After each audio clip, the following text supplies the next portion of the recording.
자, 우리 지금 중2 1학기 내신인데 이게 되게 중요한 개념이거든요. 담화라는 게. 지금 이제 수능 시험 알죠?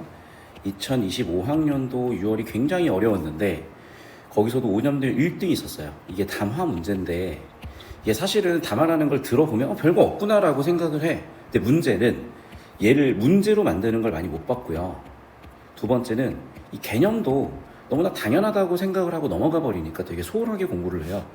사실은 이제 뭐 중2 때도 그렇고 고등학교 1학년 때도 이게 어렵지 않게 나오면 당연히 별거 없이 느껴지겠지만 이제 고등학교 가가지고 이거를 알고 있다고 전제를 하고 알고 있다고 생각을 하고 거기다 어려운 걸 내버리니까 이게 비어서 이제 학생들이 곤란을 겪더라요. 어차피 이제 중학교 때는 공부하는 태도와 자세만 주면 100점을 주는 시험이에요.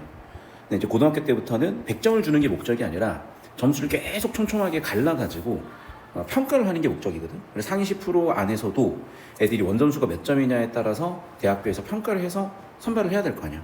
왜냐면 공부한다고 내가 다 의대 가고 원하는 걸 줄 수는 없으니까. 그래서 중학교 때까지는 뭔가 경쟁보다는 태도와 자세 위주로 평가를 한다면 이제 고등학교 때부터는 좀 경쟁 위주의 평가를 하게 될 텐데 그때 이제 약간의 차이가 큰 차이를 만드니까 지금 잘 해두시길 바라고, 모든 개념은 기본적으로 안 보고 쓸 수가 있어야 돼요. 그럼 담화라는 게 뭐냐면 가장 간단하게 설명하면 발화의 연속체. 좀 더 여기다 덧붙여보면 화자와 청자의 의사소통 상황에서의 발화의 연속체라고도 해요.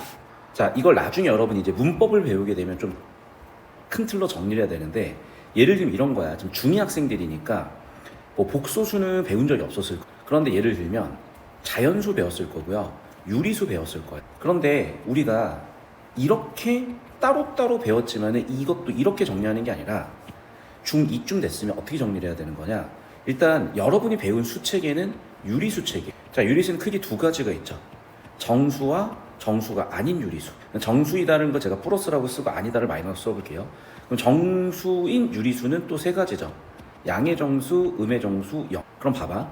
이렇게 정보가 단순하게 나열되어 있는 형태로 처리하는 것보다는 이렇게 정보 간의 관계를 만들어줘야 될 거 아니에요.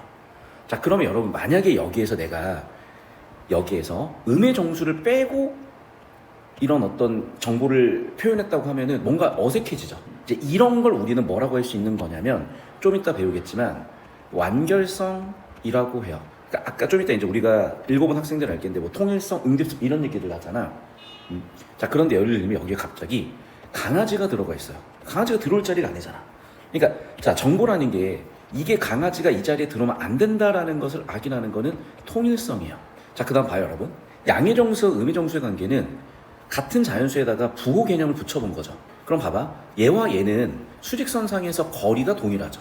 이렇게 양수와 음수처럼 정보 간의 관계를 얘기하는 걸 뭐라고 하냐면 응집성이라고 해요. 자, 그래서 이걸 좀 이따가 개념 설명을 좀 더 자세히 할 텐데 아무래도 이제 수학에서는 이런 체계가 안 잡혀있으면 아예 문제를 못 건드리다 보니까 좀 더 수학적 예시로 설명하는 게 이해가 쉬웠을 것 같아 수학적 예시를 들어드린 거고. 자, 다시 돌아와서 자, 다만은 쉽게 얘기하면 가장 쉬운 버전으로 얘기하면요, 그냥 대화하고 있는 거예요. 근데 문법적으로 좀 더 체계적으로 공부를 시키자면 뭐냐면 의미가 완성되는 체계라고 하시면 돼요. 그 의미가 완성된다는 게 뭐냐 이런 거예요. 공학 다니나요? 남녀공학인가요? 남중인가요? 중이면 공감을 못할 수도 있겠으나 우리가 공학을 다닌다고 상상을 해봅시다.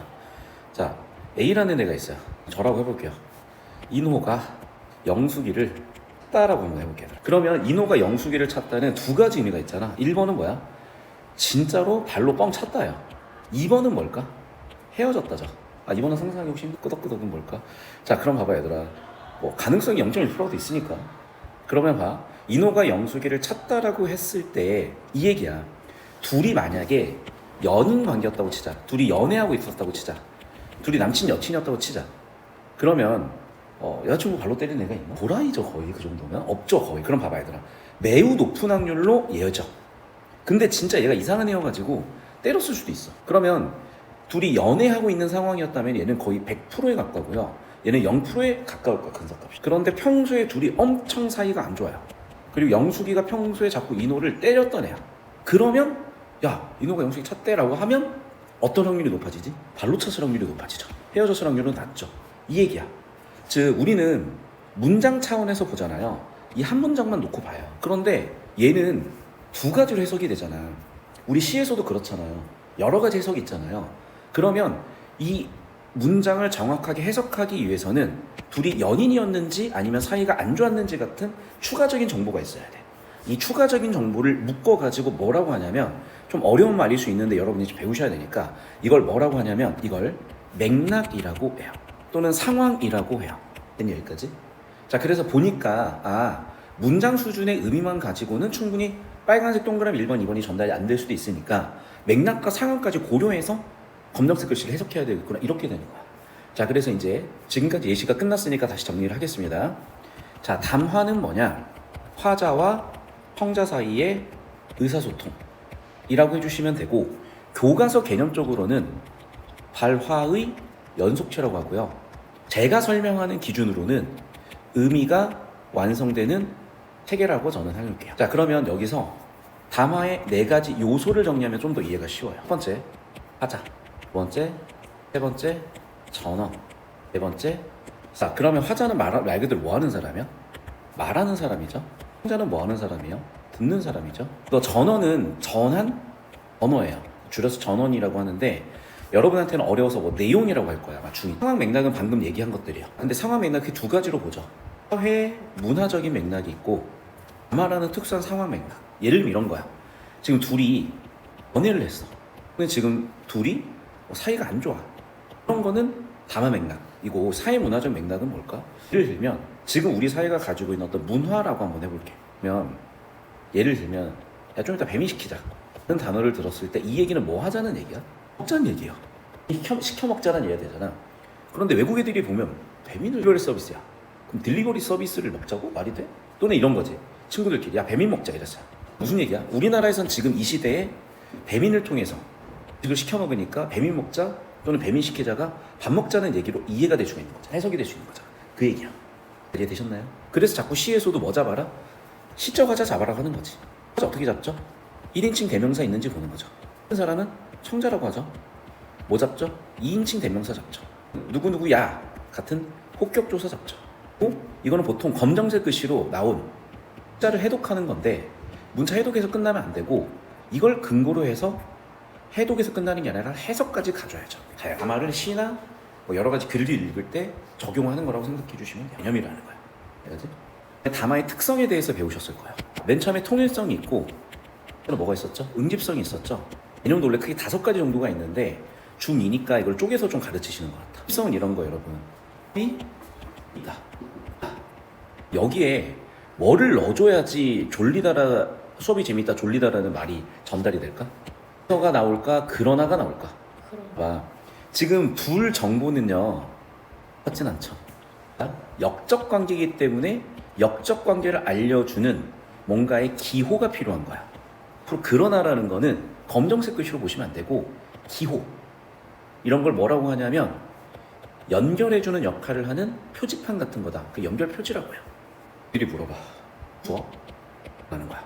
그 수업. 자, 그럼 봐 얘들아, 여기 있는 그 수업은 서로 간에 알고 있는 뭔가를 지시한 거지. 여기 있는 그 수업은 이 수업, 무슨 수업도 이 수업을 얘기하는 거잖아. 그라는 지시어 때문에 수학 수업이 아니라 지금 국어 수업이 된 거잖아요. 여기 나와 있다시피 이렇게 지시하는, 그라는 단어도 지시하고 있잖아. 그럼 얘는 뭐야? 정보 역시 관계를 맺어줬고, 그러니까 표지인데 지시하는 표지라고 해요. 그 지시 표지라고 합니다. 그래서 뭐냐? 이런 연결 표지나 지시 표지가 뭘 나타내는 거? 정보 간의 관계를 나타내는 거. 일입성이라고 하는 거예요. 그럼 정보 간의 관계는 주로 뭘 통해서 표현한다? 이런 표지들을 통해서 표현한다. 이게 표지 말고도 배울 거거든요. 근데 일단은 좀 처음 배우는 개념끼리 정리해 놓으시고, 통일성은 뭐냐면 이런 거야. 아까도 얘기했지만 여기에 갑자기 강아지 들어가 있으면 돼요. 정보 안에 통일되지 못하죠. 그러니까 통일성은 뭐냐면 주제에 관련된 원리인데, 주제는 전체 내용을 포괄하거나 소재나 서술이 일관되어야 돼요. 그러니까 방금 같은 경우에는 수의 종류를 쭉 얘기하고 있는데 갑자기 강아지 들어가 있으면 일관되지 못한 거죠. 내용을 포괄하지도 못하는 거죠. 수라는 거 안에서 포괄을 해야 되는데 강아지는 이 안에 속하지 않으니 포괄도 안 되는 거지. 그럼 그럼 어때야 된다? 제 내용을 포괄해야 되고 일관된 서술과 일관된 소재를 얘기해야 된다. 이런 얘기야. 많이 볼 수 있는 장면 중 하나예요. 친구가 길을 가고 있었어요. 친구가 그래요. 그래. 오겠죠. 왜? 뭐라고 해야 돼요? 잘 가라고 하겠지. 잘 가라고 해야지. 근데 벌써 잘 가라고 하면 될 것 같아요? 안 될 것 같아요? 안 될 것 같아요. 뭐라고 해야 돼요, 그러면? 라는 사람들은 이걸 대답할 수도 있을 거예요. 일단 여자친구 표정을 좀 살펴보고 무슨 맥락이 있었지? 얘는 벌써부터 수많은 가능성들이 생기겠죠. 자, 이제 이 얘기 얘들아. 자, 이 대화의 문제점은 뭐 같아요? 이 얘기지. 자, 지금 화자와 청자 관계를 봤을 때 예를 들면 지금 서로 화자고 서로 청자잖아. 그럼 화자가 청자한테 얘기할 때 자, 연애는 상관없어. 근데 좀 더 명료하게 얘기해 줄 필요도 있을 거고. 에서는 그래. 좀 소극적으로도 들을 수 있겠지만 적극적으로 들어줄 수도 있겠죠. 그치? 소극적으로 들어준다면은 그렇구나. 찌를 넣어주거나 뭐 끄덕끄덕하거나 쳐준다거나 상대방 했던 내용을 요약하거나 맞장구 쳐주는 걸 좀 더 길게 해줄 수가 있지. 이런 게 적극적이고 소극적인 참여야. 청자 입장에서는. 화자는 그런 거야. 청자가 이해할 수 있도록 좀 명료하게 얘기할 필요가 있잖아. 이걸 화자와 청자의 적절한 태도라고 합니다. 내용도 나올 거예요. 개념 읽어보시는 거 보면은 이 정도 내용에서 정리는 다 될 것 같고, 자, 이게 중학교 때는 이거를 외우라고 안 하는데 고등학교 때는 이걸 외우고 있다고 생각하고 시험을 치거든요. 그래서 제가 여기서 예를 들면 이런 거예요. 빨간색으로 박스를 쳐볼게. 담화만 써 있어도 쓸 줄 알아야 돼. 나머지 밑줄 글씨를. 화자, 다 이렇게 정의할 수 있어야 돼요. 또 응집성도 전부 다 정의할 수가 있어야 돼요. 화자, 청자의 태도도 이런 걸 좀 정의할 수가 있어요. 그래서 되는데 뭐 강제로 외운다고 되는 건 아니니까 한 번 정도만 여러분이 필기한 걸 더 베껴